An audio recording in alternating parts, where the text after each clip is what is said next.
My name's Kurt Allen. I'm president and CEO of the Mississippi Aquarium. And I'm Alexa Delaune. I'm the vice president of veterinary services and research here at the aquarium. Hello, I'm John Rossi. I'm a touring drummer with a passion for animal conservation.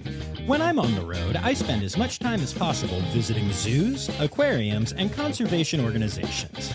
Now, I want to share those places with you. I'll be talking to keepers, vets, conservationists, anyone who can help me in my mission of connecting my people to animals through their people. Join me on my Rossifari. Hello, and welcome back to the Rossifari podcast.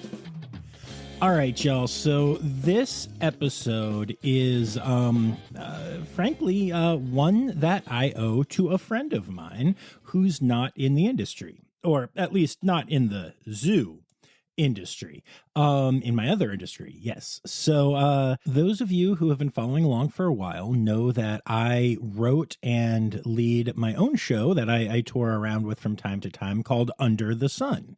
And we recently did a small southern tour of the show, and I run basically everything with that show. So when we got booked to have a couple of different dates in towns I'd never heard of before, I didn't even think to look into anything for the podcast.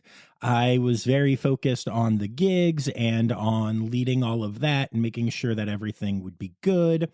So, imagine my surprise when just a couple of nights before we headed down to our first stop in Gulfport, Mississippi, my buddy Jason, who plays bass and some guitar and also sings in Under the Sun. He's also the piano player and lead vocalist in the Great Balls of Fire show that I tour with a lot.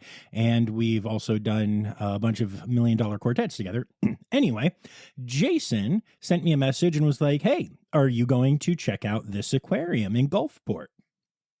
And yes, Jason, was, since this is past tense now. I hadn't thought that there was anything there. I didn't think to look. I frankly, looking back on it, don't know what was wrong with me. That's kind of the whole thing that I do with this podcast. But I reached out and they were immediately willing to accommodate me. And so I got down to Gulfport and we did our walkthrough of the venue the first night. And then the next day I had sound check at like 3:00 and I spent the entire morning and early afternoon at the Mississippi Aquarium.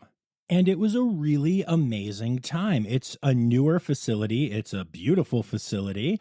And this episode is one of those fun ones where I'm interviewing two people. And honestly, it felt like it went by so fast in the moment. And then when I was editing the interview, the same thing happened. I heard myself say, we're running out of time. And I was like, wait, aren't we like 20 minutes in? I actually looked up at the time clock for the episode thinking I had done something wrong and like missed a bunch of stuff. I don't know why. I guess it was just fun and interesting, but I think y'all are really going to enjoy this one. And I love that I almost missed this opportunity. And then one of my friends was just able to be like, hey, John, are you going to this?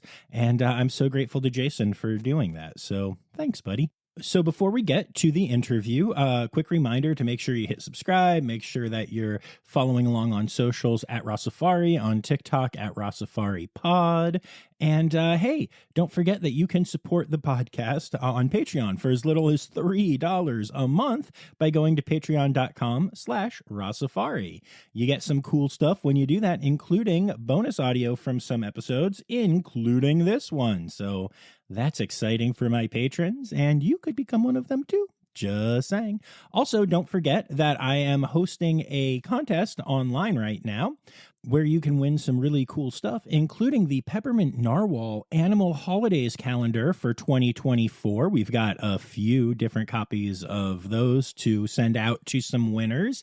And the LE Artisan Studio Penguin sweatshirt, the Penguins of the World sweatshirt, that she was just doing a big contest with Penguins International for, and there was one winner, but now you can become a winner as well. And the best part is, You can do that by supporting my my fundraiser for the Lehigh Valley Zoo Red Panda exhibit, which there are links up for in my socials. But also you can do it without spending any money by reading and reviewing the podcast on a variety of places. So go ahead and check my socials, my stories, especially on Instagram and Facebook, for all of the details there. And go ahead and get yourself some entries. There will be more prizes being announced soon. So exciting times. All right. Without further ado, here is my interview with Kurt Allen and Dr. Alexa Delaune of the Mississippi Aquarium.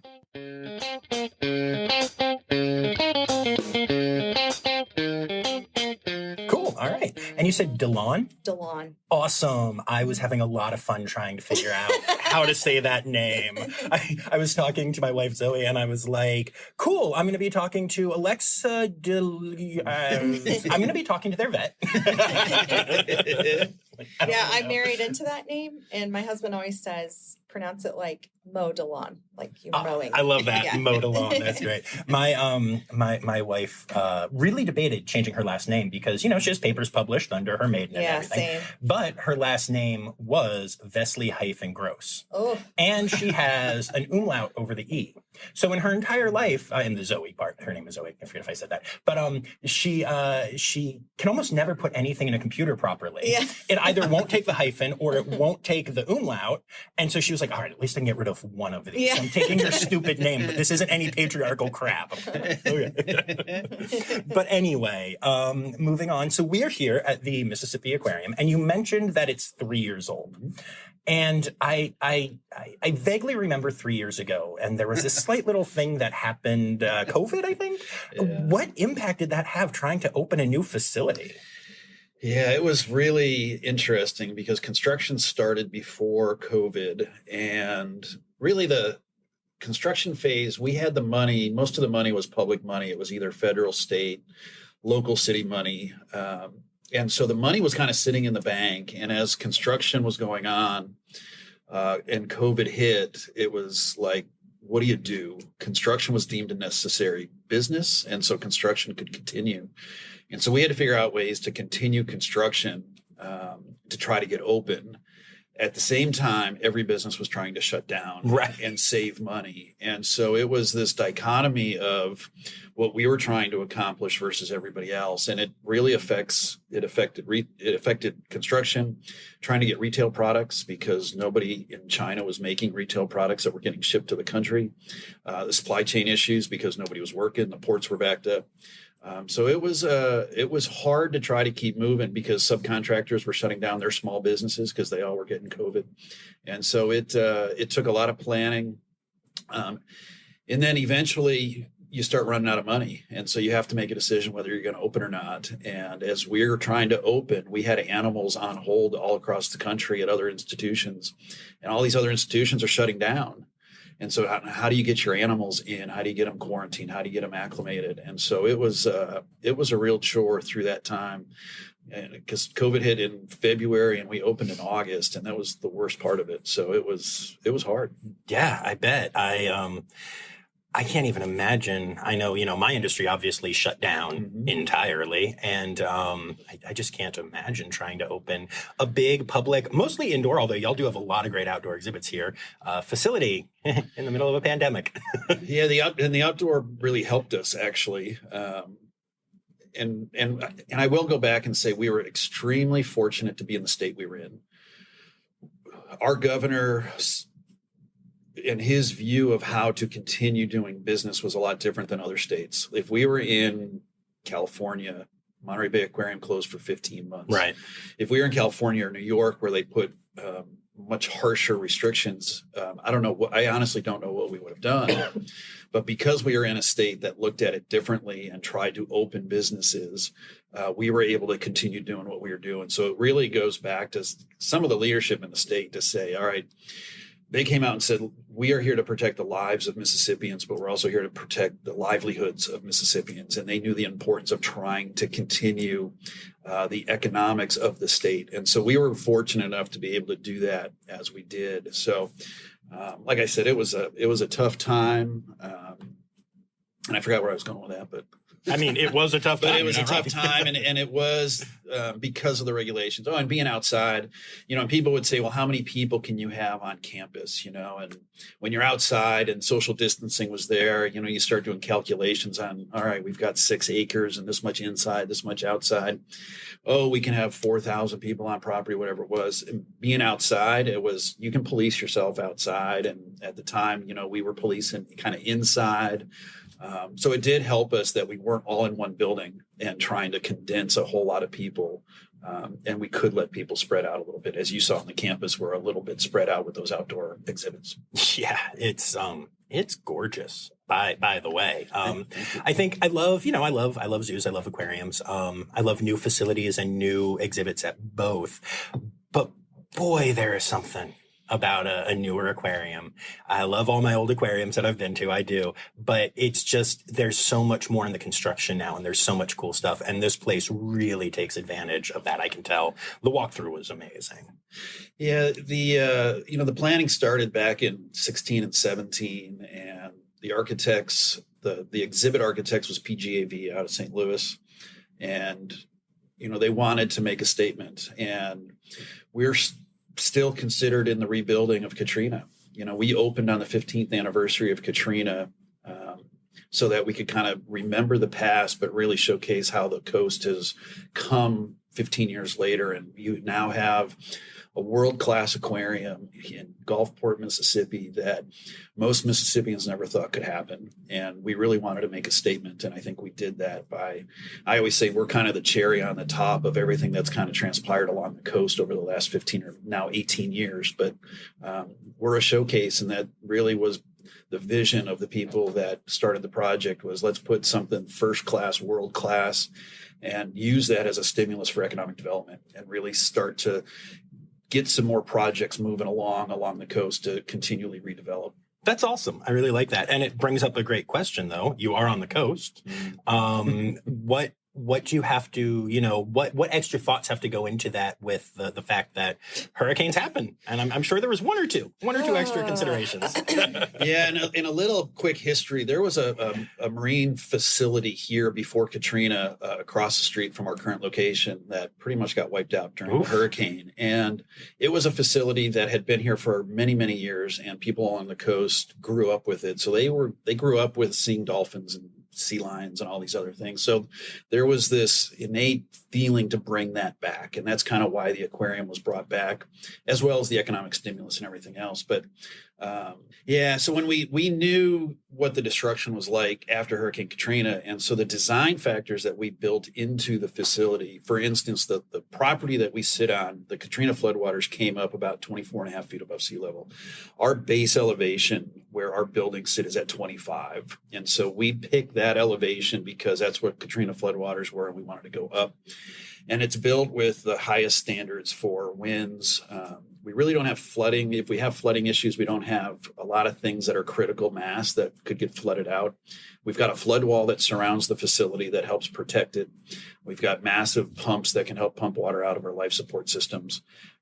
So we've done all the preparation we can for another storm. And we always are looking at the weather with a storm right now brewing out there. And the tracks, I looked this morning, it looks like it's turning north before it gets to the coast. But we always look, and trying to open the facility, going back to how hard it was to open a facility, we planned a whole week of soft opening events for our sponsors and kind of neighbors. We opened, and that was we started on a Sunday, and we had city employees kind of come with their families because we needed to learn how to run an aquarium. Not just build it. Now all of a sudden you got to operate it. So we had one day where we let people in and walk around and look at everything and kind of watch people. And the next day we closed down for 4 days because of a hurricane. And so we had to get through a hurricane. We did our first hurricane prep before we opened, 4 days before we opened. Then we had to get back into the operation mode and have a ribbon cutting with VIPs and have the governor here to open the door. 2 days before the governor was here, we're still, trying to figure out how to clean up after hurricanes. So it is something we think about all the time. Every storm season we have preparations, and we've got a pretty seasoned team to be able to react quickly, and we're pretty good at it. Awesome. That's very cool. Cool. So normally when I start these, there was just too much interesting stuff right away, but I kind of like to get a background of the people that I'm talking to. So where do y'all come from as far as like, literally from when you first thought, hey, maybe I like animals to getting to the Mississippi Aquarium? Okay. Well, I'm originally from Kansas. Okay. You are not in Kansas anymore. Yep. This is the level of seriousness I have in my podcast. You're welcome. You know what? All my life I've had those jokes, and now Amazon made the Alexa, and so now it's shifted to that. So whatever, I can't get away from it. No, so I grew up in Kansas and obviously away from the ocean. But when I was 8 years old, we went to an amusement park that happened to have a dolphin show. And it was the first time I had seen a dolphin or anything else that lived in the ocean. And I was instantly fascinated and thought I wanted to be a marine biologist.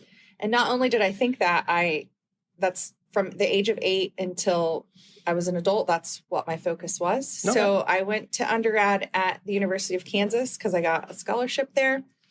And then after that, I moved to Florida and I studied sea turtles at Florida Atlantic University. Nice. With some very, very good sea turtle biologists named Dr. Jeanette Weineken and Dr. Mike Salmon.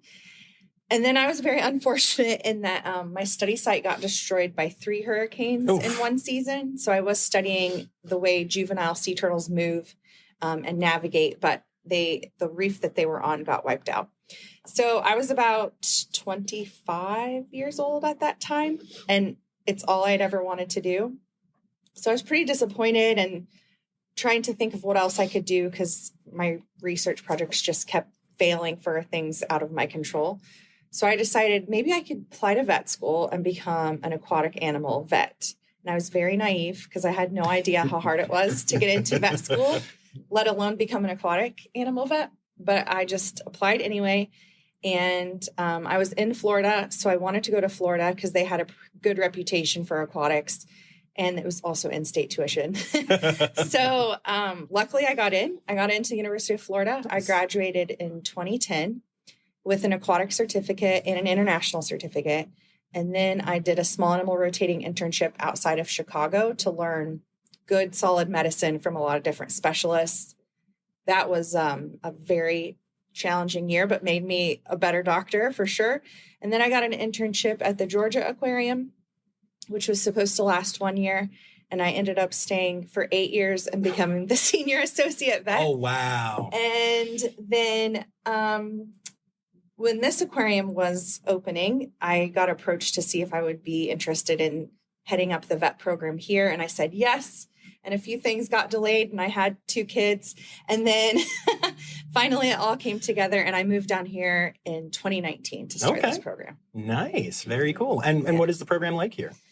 It's very small. Okay. We have a small vet program, but I like to say we're small but mighty. Mm-hmm. So we have myself, another veterinarian, and 1 technician. Okay. And actually, for a facility this size, that's not half bad. A lot of places I see have 1 vet, so that's pretty cool. Yeah, the challenges here are we have dolphins, which take up a lot of work, a lot of time, a lot of care, and especially during hurricanes, like one of us will always have to go with the dolphins if we have to evacuate them. And then we also kind of got thrown into doing sea turtle rehabilitation really soon after we opened because during the year of COVID, there happened to be a very large cold stranding event in the Northeast, and facilities up there were totally overwhelmed and, lacking resources because of COVID, lacking people. And they called me because they thought I was still at Georgia to see if I would take some turtles. And I was like, well, I'm not there anymore, but I can tell you who to call there. And then I actually talked to Kurt and I was like, we have space at our offsite facility. He's like, if we can take him, we can take him. So our first year, we opened in August and we took 25 sea turtles in November. Oh my goodness. That's amazing. Like we go pretty hard. I would say that's true. Yeah. I love I love sea turtles. Yeah. It is a well-known thing. We've already talked about this. Right. I really need to get out of the habit of just whipping my sleeve up and showing off my tattoo. I do it all the time now, but I really like it. But I still to this day, after being a huge fan of the cold stranding stuff, the rehab stuff for years, and now this is the start of the 4th year of this podcast, I still will read articles and stuff about cold stranding stuff and like get emotional. Like you're talking about it and I'm getting emotional. The idea of saving all of those turtles and all these facilities coming together. And like you said, like it was a bad year in the Northeast this year. I talked about that on my Zoo News episodes. Yeah. This ain't the Northeast. Nope. But there are people who are willing to pay to fly the turtles, and then y'all are doing the work. It just touches my heart so much, especially because they're sea turtles. They're not cute. No, that's not true. They are cute really to me, cute. Yeah. but they're not a cute and cuddly species. Right. They're not the most charismatic species. Everything else that is my favorite species is very cuddly looking, whether they are or not. And one of the biggest things is to support these animals. You have so many of these small little mom and pop type institutional places that help, that are just funded by handouts. And during COVID, a lot of these places were shut down, which was another need for the Northeast to find other facilities to take animals, because there just weren't enough places that were open. And so when they called us and they said, we said we could do it, they were like, thank God, because we need help. And all of the people, the volunteers that come together to help, you talk about flying around. Turtles Fly 2 is a great organization that flies, and Alexa's on their board now. And, oh, nice. It's just great people around, and it's not just in turtle areas, because these people are flying out of all over the country to help. And it's just a really cool group. The turtle group is pretty interesting when you put turtle people together, but they're so passionate about saving these animals. We're lucky also because the Kemp's-Ridley sea turtle are the ones that tend to cold stun in the Northeast. Mm-hmm. And they are found here in the Gulf of Mexico. Okay. So we're able to release them here right off our beaches, and we're able to let the public come see these releases, and aquarium visitors come to see the releases. And even the people from here may have never seen a sea turtle because the water is not crystal blue. It's Mississippi water. So that may be the first time they've ever seen this species, but it's in their own backyard. And so we have the chance to save the turtles and also teach people about them and why it's important to save them. That's awesome. Thankfully, we don't have to go back to the Northeast to let them. Yeah. Right. Yeah. No, that would be another level of complication. Yeah, obviously. Yeah. No, that's really cool. I've been on a slow, as the podcast goes, there are obviously a million different things to talk about and address, but I've been on this kind of slow journey with it where, first I talked to some aquariums that have sea turtles. And then I went with Moat Marine and got to be part of the checking out the nests and spiking the nests and seeing what turtle eggs look like in person. And then when I was out in LA, there is a juvenile colony of sea turtles that live in a river, just the edge of the river that goes into from the ocean. So it's less salty than you'd expect. It's a very weird thing. I'll send you a link to my my episode about it. But I got to see and watch these juvenile sea turtles in the river and this weird special thing.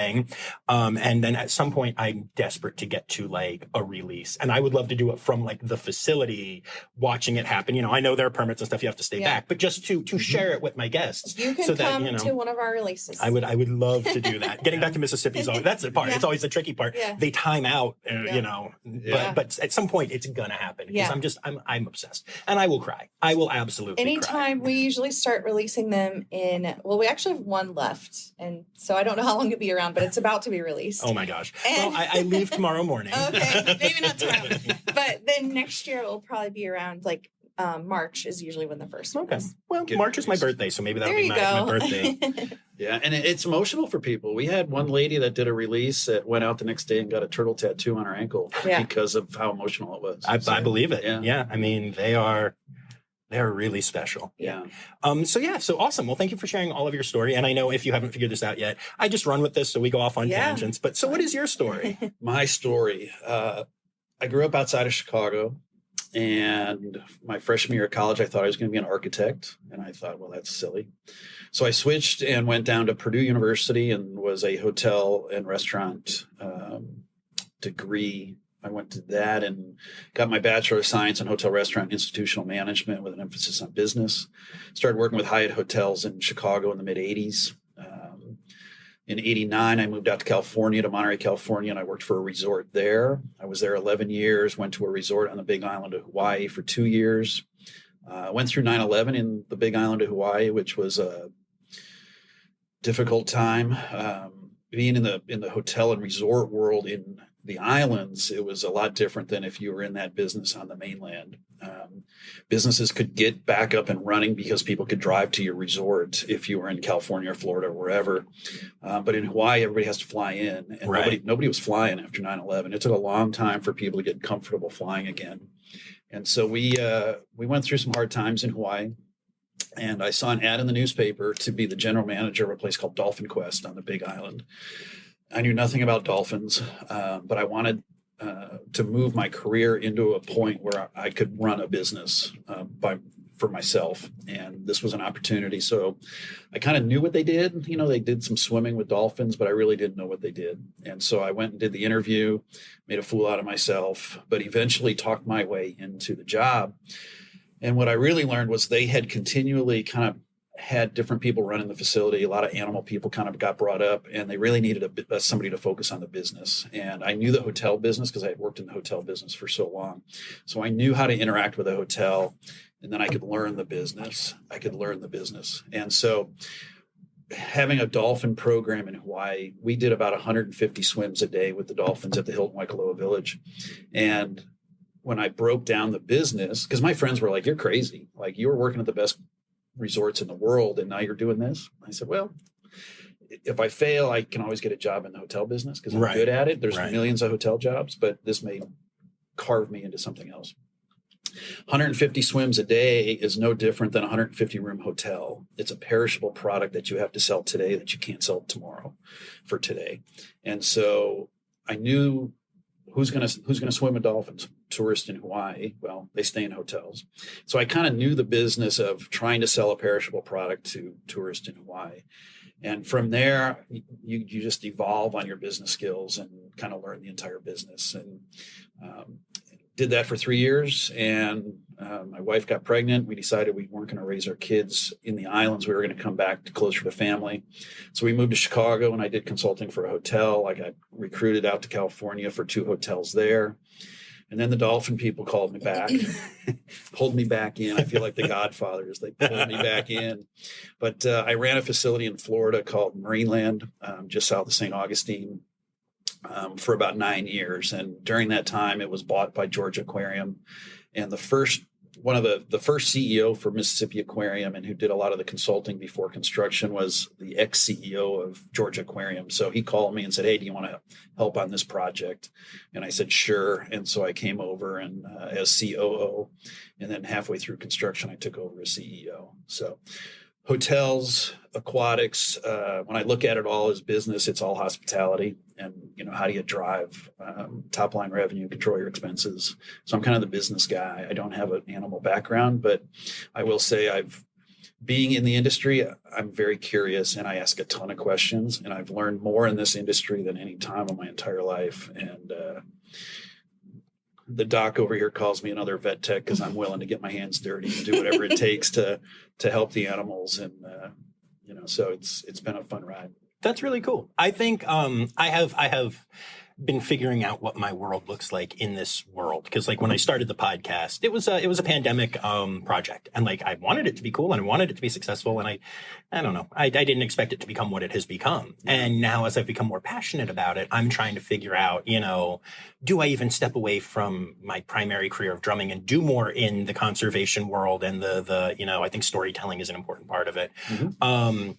But it's very tricky to figure out your own path. And it's really cool to hear that you kind of figured out your own path and came here from an unexpected place. That's very cool to me to hear that. I struggle with that a little bit sometimes. And you look back and you take risks throughout your life. And that was a huge risk for me, is jumping out of an industry I had worked in for a long time and going completely different.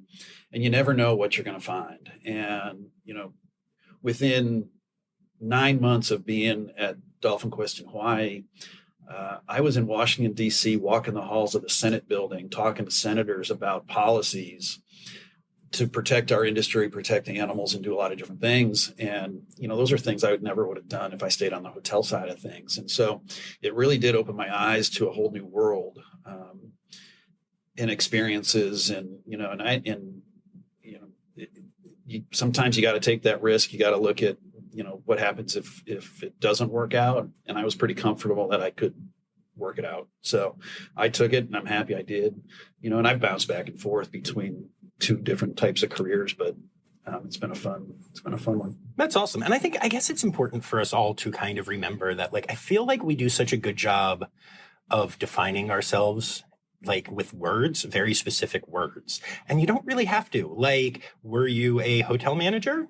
Or were you just you were you, and you had this skill set, and you could apply it to hotels, and then you could apply it to an aquarium, and you learned other stuff. When I started this podcast, I was a total outsider. I didn't know, what half the terms meant. And now when I talk to people, at a facility, someone will ask a question. There's no staff around. I'll step up with the answer because I usually know it. And now I have to be careful to not be all jargony. And it's like, you really can learn this stuff. And it's like, sometimes I feel like, just in my own world, I know I get hung up on like, I'm a touring drummer. What can I do in the conservation world? But no, I'm me, and I can do stuff. And like, I love that you're not just doing that side of it. Like you said, you'll get your hands dirty, that kind of thing, The other day I was at a zoo, and I was interviewing their penguin keeper, and she was like, all right, you're going to help me feed the penguins. And I was like, cool. And I mean, a lot of times people use that terminology, and then I go and I meet the penguins, and I'm there for the feeding, very cute, right? Whatever. She hands me a checklist and was like, you got to be quick. I'm going to call out what they're eating. Here's how you do this, because they were short a person that day. And I actually sat there and did the penguin feeding. And I was like, oh, okay, I'm working right now. That's cool. Like, and you just got to be willing to jump in. Yeah. It was fun. And I think at smaller places like this, it's a blessing and a curse at times, because like I'm the vet, right? But I do so many other random things. And I mean, things that I would never think of doing. And then even when you're going to be a vet, you don't realize that you're also going to have to make sure that all the pesticides that are used are safe for animals. And you also have to approve, everything that the trainers want to use to enrich their animals. You have to make sure that's safe. And then I worked on a photo safari scavenger hunt, and I've been writing grants and working on exhibits design and stuff. But I think that's what part makes it fun, right? It's challenging. You get to learn new skills, all that kind of thing. Mm-hmm. No, that's very cool. Life. Yeah, it is. It's a life. You're right. And I think very much that once Zoe is in at a zoo or an aquarium, I'm going to probably be there in some capacity, and whether it's as a volunteer or working, I'll figure it out. But it's fun when you carve your own path. Though. It is. It's really interesting. I mean, I'm sitting here right now. I'm playing a show that I wrote at the casino down the road, and I'm here interviewing y'all for a podcast that I created. None of this existed, and sometimes it's like, I have to step back and be like, no, you're doing the thing. And then other times it's like, I don't know, you just want more, I don't know. That's like you said, that's just life. Yeah. But let's talk about some of the animals here. Okay. Because y'all have a wonderful collection. And one of the things that I noticed as I went through the facility is that the animals and the exhibits are amazing, like hand in hand. Sometimes you go to places and there's a really cool collection and the exhibits are fine, like obviously fine. Wouldn't be on my podcast if they weren't, but not like extra special. And then other times you go to a place that's like really awesome. And then the animals are, pretty standard. Here, I feel like it's a really good mix. Again, probably because it's a newer facility, but what would you say are some of the fan favorites here? And like, what I want to hear about really is the animals, but also the juxtaposition with what makes the exhibit so cool. Okay. So I think that, let me just put dolphins out there because they're a fan favorite for a lot of people. We have one of our members who comes with his mom every day and knows how to identify the dolphins. Amazing. And the dolphins interact with him as well. So he likes playing harmonica too. Yeah. That's awesome. It's really cool. It's a really cool thing. Yeah. I don't know if you ever saw a viral video of someone playing a drum with an elephant and then the elephant drum. That was me. Really? And it has over 300 million views. And it's like this super viral thing was up at Buttonwood Park Zoo. Nice. What a way to connect with animals through music. Yeah. It was, It's enriching for people and for the animals, right? So that's so cool. I think that the dolphins, lend themselves to people falling in love with the actual individual animal. Mm-hmm. And then, when I got here, immediately one of the dolphins swam up to me. Yeah. And I don't know which one, but I was like, hi, I love you forever. Like literally we were face to face and I was like, all right, cool. I'm sold on this place. Yeah. One of the things that is kind of new to us are the beavers. I don't know if you saw them very much, but they're one of my personal favorites. One, because as a vet who works with a lot of exotic animals, I've never worked with a beaver until until here, and they're so cool and they're so weird. I mean, they have cloacas, which is weird for a mammal. Yes. And they're just so cute and like so cool. So it's been really, really interesting and awesome to see the trainers start to work with them. They each have their own little log station that they come to eat. And they're so cute, and they sleep on their backs, and they look like they're just passed out like from a hard night. So I don't know if they're a fan favorite, but they're definitely one of my favorites. They're a John favorite. When I got here and saw that there were beavers, somehow I missed it. Like I said, I did a lot of research on the facility. So I missed they're new. Beavers so came cool. in the end of March, Yeah. I think it was. Okay. And so we had that habitat was a crocodile, and the crocodile went back to Orlando to be studded out, basically. They were going to breed him for baby crocodiles. And so we had that empty exhibit, and we had access to 3 hand-raised beavers. And then not a lot of people get to see beavers. No. Because in Mississippi, they're a nuisance animal. And so if you have a beaver on your property, most of the time, unfortunately, they get shot or something. And so to be able to educate people that come through that think they're just a nuisance, but they really aren't, is really cool. And to have, nobody believes you can just put your hand out and have a beaver eat off your hand because they think those teeth are going to rip you to shreds. Right. And to see these little beavers eat, like they kind of like our little raccoons, they're really, really cool. They're and so super cool. The first day we had them in, we had a school group come in. And the whole school group comes in, beavers, and they stop for like 20 minutes just to look at the beavers. So we kind of knew it was something that people might like. So yeah, I was a big proponent of the beavers. nice. They really are cool. What do you have to do to with the exhibit to get it prepped for them and everything? Because they're like a weird little animal. They're very unique. The biggest thing is if you think about their teeth, right? Like they literally chew down trees. So the exhibit was wood, and we actually got a sponsorship from what was the company's name? There's a company, Complete Exteriors. Complete Exteriors, who does gutters. Okay. So they donated flashing that we could paint that looked like wood, but we could protect the wood from the beavers. That's so cool. And so that was, building their little lodge and making sure they have good temperature control.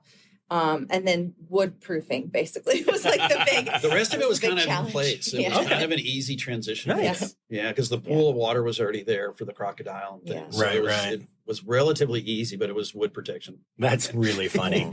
And what are their names?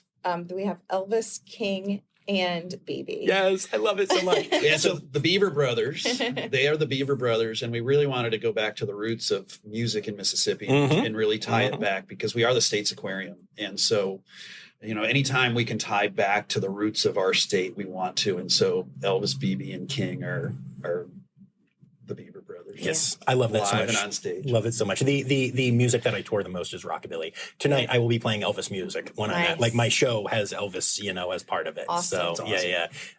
So Well, then you're in the good state. Yep, exactly. Oh yeah, no. The first time I played Tupelo doing that stuff, it was insane. I think our No pressure in Tupelo. Yeah, no, doing Elvis. Come on. I think our other animals that okay, so I'm very biased, right? But I have a lot of favorites. But our big exhibit, our oceans exhibit with all the fish and the sharks and the rays, collectively is really awesome. But we do have a few highlight animals in there, which I would say would be Banner, our green sea turtle. She was hit by a boat and is positively buoyant in her rear, so she can't be released. So Positively buoyant is the most PC way of saying bubble butt I've ever heard. Just for the record. Yeah, she's a floaty. Butt floats. And so people love her, and she's very charismatic. And then we have a zebra shark that is really beautiful. She's pretty much all white, and that's a leucistic variation of zebra shark. A lot of people haven't seen zebra sharks because they're native to Australia, that area.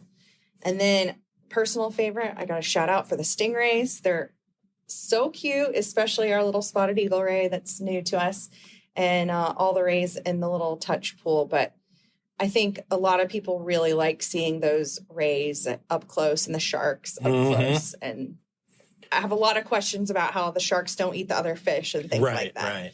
So I want you to answer that question first, but then after you answer that, we remind me that we need to talk about the design of that exhibit because it's insane in the best way. But yeah, so for people listening, why do your sharks not eat, other fish and like keepers and stuff, Yeah. The aquarists. So the aquarists do a really great job. As you can imagine, if you're taking care of an animal, much like you want to know if your dog eats its breakfast and dinner every day, you have to watch it and measure it. So our bigger animals are all trained to come over to a station to eat, and we give them measured out food so that we can make sure their appetite is good. Because when an animal can't tell you how they're feeling, one of the biggest signs is, are they eating well? Right. And if they drop off, it means you need to look at them.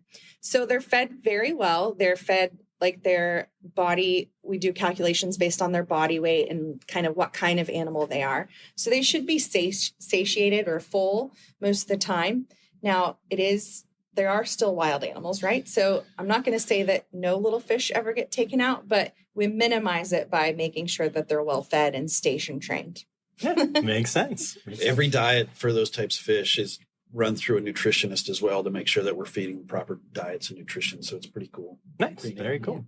And so the thing that stood out to me about this exhibit the most, so for those of you listening, it's fairly common at aquariums to have a giant tank with a tunnel that you get to walk through. And this is one of those. But there are two things that stood out to me. First of all, it's a true 360-degree tunnel, which you don't see a lot. Mm-hmm. It's becoming more common, which is awesome. But seeing stuff above, below, each side, wherever you look, is very cool. But what really stood out to me is that you can see the top of the tank. Most aquariums, that is a very expensive behind-the-scenes tour. And as soon as you walk into the building, it's the first thing you see. I stopped dead. Yeah. I was like, wait, you give this away for free? I know. And you have the touch tanks going along the side of it. Yeah. Not in it. You can't, reach in and touch a sea turtle. Right. But, so what went into what's the thought process behind that? Yeah, I think, we're proud of what we do, and being going through zoos and aquariums, you talk to a lot of employees. And I tell people this all the time. There is not a more passionate group of employees than people that work in zoos and aquariums or work with animals. Hands down, the most passionate people. And when you see that passion come through and how we care for animals, we're very, very proud of our professions, and we're proud of what we do. And so the thought process was, we want to showcase that. And so we don't want to hide it. We don't want to have, Oz behind the curtain on how we take care of things. So we want to show our guests what we do every single day, how we feed animals. We can talk about it because that creates that connection to the animals. And, the pillars that we have, that we've built our company on, our logo has 3 sails on it, and those sails represent education, conservation, and community. And so everything we do revolves around education, conservation, and community. And when we can talk to our guests about those things, that's what we want to do. And having that open on the top allows us to really showcase what we do every single day. And we think it's important. I love it. And it's not just, going ahead with what you were saying with the transparency stuff, which is my favorite word on this podcast. I think the biggest service that I provide to the industry right now is I'm an outsider who comes in, you open your doors to me, I talk to people, I get to go behind the scenes a lot of the time. I am external transparency. That is not bought and paid for. That is not, and I think that's very important. I think transparency is very important. And up there, not only do you see the top of the exhibit, you see where the divers get ready and stuff, not like the showers. They're not changing in front of people. It's not that kind of aquarium. But we have doors. Yeah, that's the actually expensive. That's the expensive behind the scenes. No, okay. But I love that literally not only was I looking at the animals, but I looked up and a diver had just gotten out and was just there in the suit, grabbing their gear. And I was like, heck yeah, this is awesome. Yeah, and I think being transparent is critical for our industry because we are under attack every single day from people that don't think we do good things. And our industry tries to tell our stories the best we can. And we do get drowned out by organizations that raise a very lot of money every single year that have an axe to grind against us. And so anytime that we can make a connection with people to show how much we care for our animals, how our animals are cared for, is absolutely critical in the public perception because it's a tough road, especially when you have dolphins. It is a tough thing to deal with when you start getting under attack. And, we've got a great network of people around the country that have marine mammals and things. And we love what we do, and we love to showcase what we can do because it really does make a difference in the conservation efforts. When people are connected to animals, they make a difference. And that's what we're here to do. Yep, 100%. I mean, you know, I've told this that my listeners know, but I've gotten like death threats for doing this podcast. One was like scary enough and like pursued me enough that they got my number, they got my address, all that stuff, that I actually had to call the cops. Oh my and God. I'm like, for doing a podcast about good facility, it's crazy how it gets. Yeah, no, it's interesting. But I hear you. I've experienced not nearly as much as y'all have, but I have experienced it, and it gets really the things that have been said. And it's and nuts. when you can pull the curtain back and actually show people, they're like, oh my God, I had no idea how well these animals are treated, or what you do, or how you do conservation in the wild. Because if you didn't have organizations like zoos and aquariums, there'd be a lot more problems out in the wild. And the employees that work for zoos and aquariums, if you put them together as the largest collection of conservationists in the world, and you've got, you know, the naysayers out there that think they're the conservationists that have never worked for an animal, you know, they're a lawyer, they're a lobbyist, and they think they know what's best for animals, and they have no clue. And so that conservation side is important for our industry to continue to tell the good stories about what we do. There's bad apples out there, and we'll call them out as fast as we can. But for the good ones that are out there that are doing all the good work, we should be shouting from the rooftops. Yep, absolutely. And hey, that's what we're here doing. That's right. That's exactly right. Yeah, I love that. That's very real. So since you don't come from the animal world originally, what are your favorites here? You know, we just opened our Changing Tides building that we added 23 new exhibits. And because we have new animals in there, I kind of like some of the new ones, but we added like a little rainforest area, and the poison dart frogs to me are some of the coolest looking animals. I mean, they are really, really awesome. The seahorses are really cool. Pipefish, some of the birds, the macaw, Todd's pretty cool. His name's Todd. Yeah. Okay. Todd. He was my post on Insta today. I as soon as I went in there, I started taking some pictures of Todd, and Todd came right up to me, and I was like, "Oh, are we best friends now?" Okay. I really like Todd. Yeah. Todd's cool. You know, and the sloth and the armadillo. I mean, we just have such a unique collection. You know, we didn't even talk about the rest of the stuff outside. You know, we've got river otters, we've got alligators, we've got a walk-through bird aviary. You really like the pheasants. The pheasants in the aviary You always talk about they are them. some of the most beautiful birds in the world. I'll put it out there. They are awesome. The freshwater river has some really neat stuff. We've got a great collection of gar and snapping turtles and amazing terrapins in there too. Yeah. They were so gorgeous. Yeah. You know, so it's we say we're an aquarium, but we're kind of a hybrid of a lot of different things. And so we've got some really different animals, and that's what I think people are starting to really enjoy about our new exhibits is seeing some different things. And the colors of the poison dart frogs, I think, are just phenomenal. Absolutely. Absolutely. And, you know, you talked about the freshwater river that you have running through the outside of the aquarium, and it's an exhibit, but it's made to be like a true, like, this is what you would be like if you were in a, you know, freshwater area out here. Yeah. And that was the design. That was kind of the design is as you walk in, it's kind of, you're walking on a boardwalk through Mississippi. Yeah. And so what are you going to see? You're going to see alligators. There's gators everywhere. We have beavers. We have otters, the freshwater fish. You got dolphins right offshore. And so it really is, being the state's aquarium, we wanted to highlight the animals that are native to the state. The bird collection's a little out of bounds with Mississippi.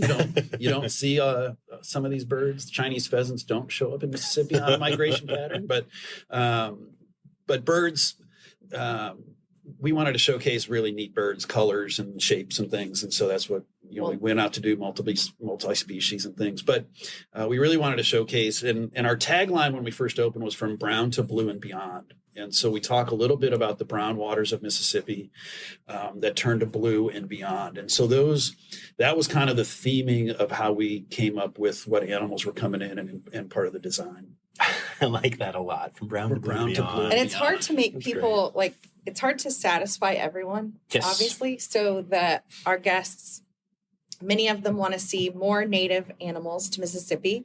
And then some of them are like, I don't want to see that. I can see that every day. I want to see some crazy animal that I wouldn't be able to normally see. Yeah. So I think that And, I used to be more of a purist. Like, I only want to see native regional animals, but then I had kids and they just want to see cool stuff, right? So they want to see cool, flashy things, Color, cool fish, color, size, dart frogs, things like that. So I think we've done ourselves a favor by kind of offering a little bit of everything.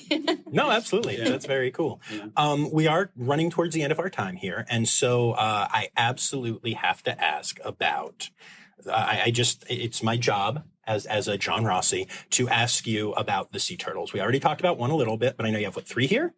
And I need to know all about them. Okay. So we actually have 2 permanent residents. Okay. One is Banner. She was the one that got hit by a boat, rehabilitated, and we are her forever home now. Right. And she's a green sea turtle, She's right? a green sea turtle. Cool. She floats. So we actually have little stickers with her picture on that say bottoms up that people can buy. And then our next one is Clementine, and she's a 43-year-old Kemp's Ridley sea turtle. Incredible story. So yeah, she was part of a breeding effort of Kemp's Ridley turtles that were taken down to the Cayman Islands in the 80s. Okay. And she lived in the Cayman Islands for a very long time. And then NOAA and U.S. Fish and Wildlife decided it was time to bring the turtles back for various reasons. And they had 10 of these turtles that they needed to place. And so we had to submit an application and many, many questionnaires to make sure that we could properly care for the turtle and give her a forever home. And we had to make sure Banner was indeed a female so that we had 2 females and not interbreeding. Yeah. Right. So she is really funny because she pretty much likes to sleep and eat. And while Banner's like more all about the facility. So you'll always see Clementine down in the corner. Like that's her place. And Clementine, I saw her. And when she was born and taken to the Cayman Islands, she was there for a breeder. She was a breeder. So she never experienced very deep exhibits, other fish, like nothing. Like she was a breeder to try to reestablish. It was a Head Start program, they called it. When they canceled the Head Start program, Fish and Wildlife and everybody says, we need to repatriate these animals. And that was the effort to bring them back. So when she first got into the habitat, she kind of didn't know what to do. Like she had never seen 30 feet of water. Yeah, she froze. She was, oh, wow. Like she went over she'd the never edge. seen fish like that, you know? Wow. So it was kind of interesting to watch her acclimate into the habitat. But to be able to repatriate and be one of only 8 facilities in the country to get one of those animals was really special for us. And she's she comes over to a station to eat, so we're able to make sure she's eating what she needs to. And both of them are station trained. And then our 3rd turtle that we have is actually not an exhibit because we only have one left in rehab. And it's a small Kemp's Ridley turtle that was having a long-term infection. It's like, I don't know, smaller than a dinner plate, I guess. And that little girl or guy, I don't know, will be released soon, probably within the next week or 2.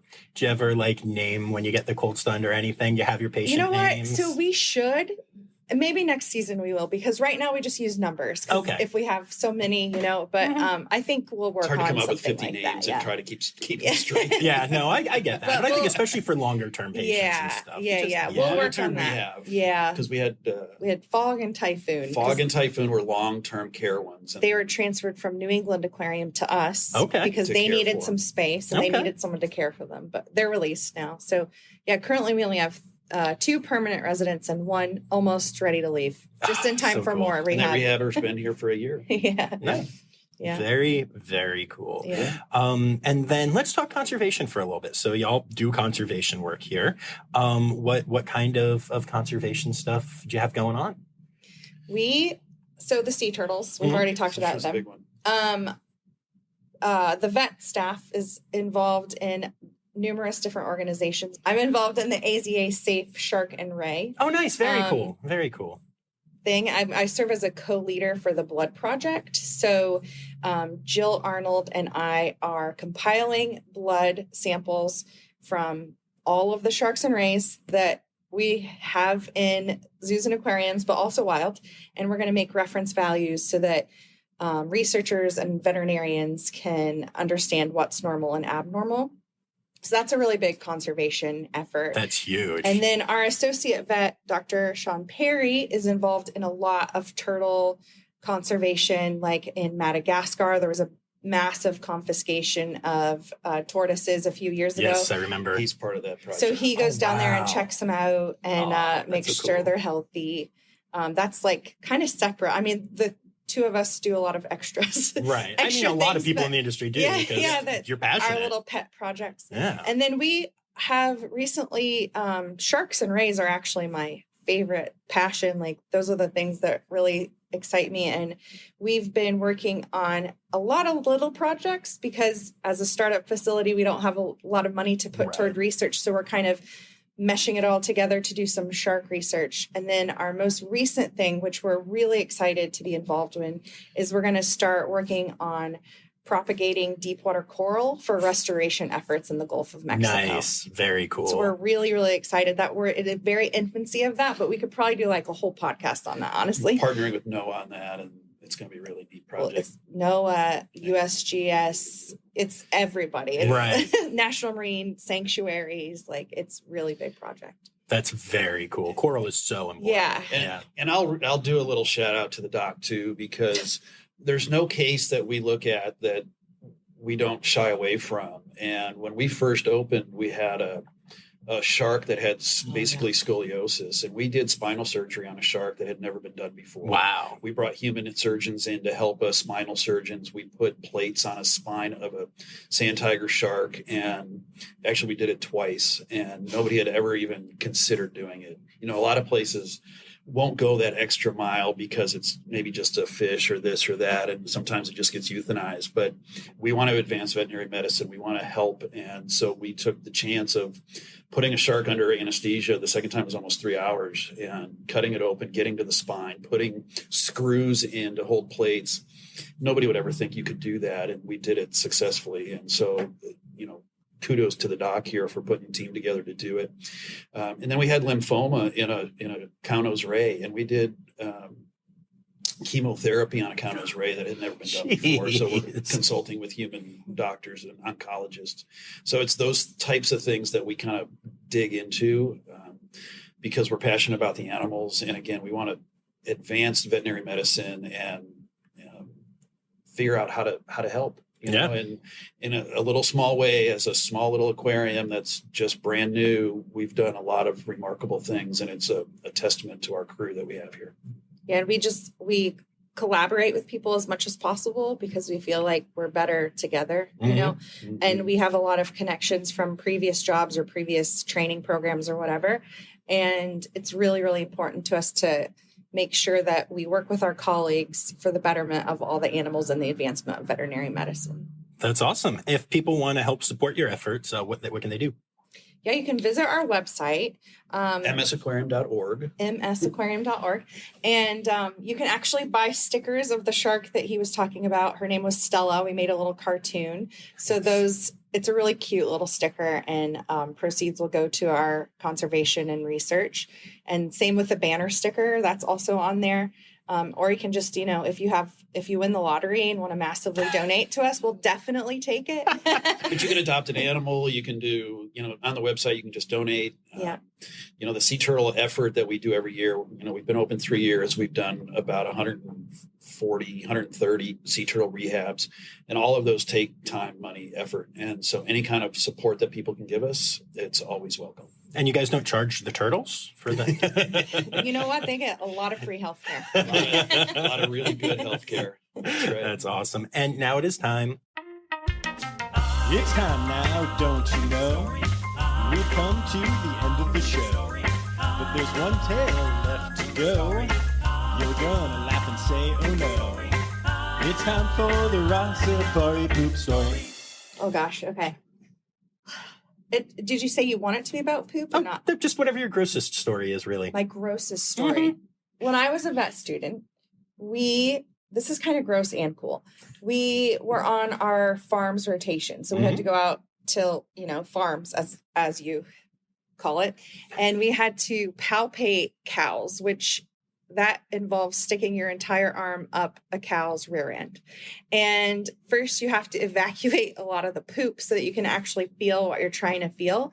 And I'm 5'1", and I'm at the perfect height for the diarrhea to just go inside my shirt. So That happened with my arm up the cow, feeling if it was pregnant, and I just had to let it happen. And simultaneously, I felt something sucking my thumb because the cow was pregnant. And the baby was so far along that it had a suckle reflex. So I had diarrhea down my coveralls, and my thumb was getting sucked through the bum. That's a really good poop story. That's a really good one. Cool. All right. So I will get your other one in a moment. But thumb sucking in utero is pretty unique. That is one of the most unique ones I've had. It really is. I think my eyes that's really cool. bugged out of my face, and my teacher totally knew what he was doing when he made me do that, which that is was amazing. fun. Yeah. Amazing. I mean, that was a long time ago, and I still remember it very vividly. Nice. Let me thank you both for doing this. This has been an absolute blast. I've really appreciated this. Thanks for coming. Yeah, Appreciate it. Thank you. Absolutely.